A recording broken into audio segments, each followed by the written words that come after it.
Today, let's talk about a movie script that's claimed the lives of 6 people. Paranormal? Maybe.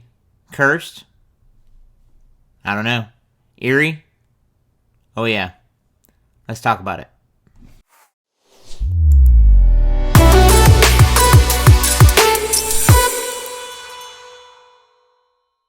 What is going on, everyone? Thank you so much for coming back today. Thank you, seriously, for just taking time out of your day just to click on the video. I definitely appreciate it. Thank you. But let's get into it today. Basically, what we're going to be talking about today is the screenplay of Atuk. Now, this was a novel that had a screenplay written for it for Hollywood. Basically, the premise of the novel is basically a fish out of water kind of story where this journalist travels to Alaska to this like little village to kind of do this piece on their village. He's from New York. As they're traveling back, he kind of stows away in their luggage compartment and stuff like that. He gets back to New York, and I think what ends up happening is he saves this young man's life of this real estate, empire guy that they end up taking him in and stuff like that. So it's kind of like a fish out of water story, a comedy where like all the hijinks and stuff like that start ensuing after that. The very first actor that was attached to this role was an actor by the name of John Belushi. Now, John Belushi he was up and coming. He had a few big movies already, like The Blues Brothers, Animal House, 1942. Those sort of things. He was actually a starting cast member on SNL, Saturday Night Live. And so, he was up and coming. So, he gets a hold of the script, likes it, decides he wants to take part in this movie role. One thing about John Belushi is he was a huge partier. So he was definitely into doing drugs, cocaine, heroin, stuff like that. But unfortunately, on March 5th, Belushi was found dead inside his hotel room by his trainer. Later on, they determined that it was basically like speedballing it, where he was doing heroin and cocaine together and just took too much. But later on, it did come out that the girl that was with him, I think her name was Catherine Smith, that she actually was found guilty of giving him the lethal dose, that she kind of knew what she was doing. She was actually charged with murder of John Belushi. So the script kind of sits on the shelf for a little bit, and then around 1986, that's when this comedian, Sam Kinison, he comes along. They offer him the script. He reads it. In 1988, production began, but there was some feuding back and forth between Kinison and the writers of the show, writers of the movie. So he wanted to basically do a rewrite of it. He didn't like how things were going. And what else is crazy too is that actually given Kinison like creative control over his character, which is kind of crazy. Given the fact that he wasn't a huge actor at the time. So they get into like this lawsuit back and forth about the rights, and I guess money and stuff like that involved. But the movie was put on hold until 1992. But unfortunately, during these ongoing negotiations, Kinison was killed in a car wreck. He was 38. I forgot to say this too. John Belushi was 33 when he passed away, when he died. But Kinison was only 38. He was hit by a drunk driver. It was actually a 17-year-old drunk driver that hit him. What's crazy too is, upon impact, Kinison actually got out of the vehicle and was walking around with no visible injuries whatsoever. I guess later on, he ends up laying down in the road with his brother by his side, and he kept saying, like, I don't want to die. And then, I guess just a couple moments later, he ends up saying, okay, and then he passed away on scene. So, that's victim number 2.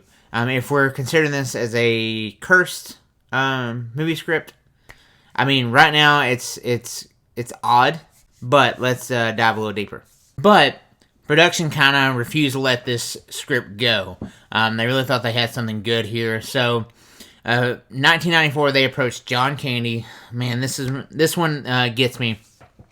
What's crazy is I still remember where I was, and this is I was 8 years old.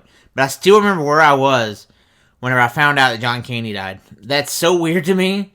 I guess because I love him so much, Home Alone, Uncle Buck, The Great Outdoors.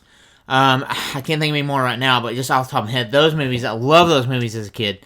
And just, I still remember where I was whenever I found out, and it's so sad to me that he passed away.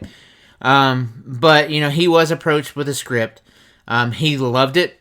He actually took it with him whenever he was filming in New Mexico for a movie called Wagons East. But unfortunately, on the night of March 4th, Candy did pass away from a heart attack. So it was very sad. I hate that he passed away. One of my favorite actors of all times. I love that guy. But with Candy, he had approached this other writer named Michael Donahue. He's co-wrote some stuff. Probably his most famous movie he's co-wrote was Scrooge, which is a Bill Murray classic, basically Christmas movie. But Candy had also asked him to perhaps read the script and then join the cast as well. So Candy died in March. In November, that's when Michael Donahue passed away. He had a history of chronic migraines, but he had died from a hemorrhage at the age of 54. So far by 1994, Atuk, 4 people that have been attached to this screenplay has passed away. So I think now it has started to take on the form of, is this movie script cursed? I don't know. But 1997 rolls around.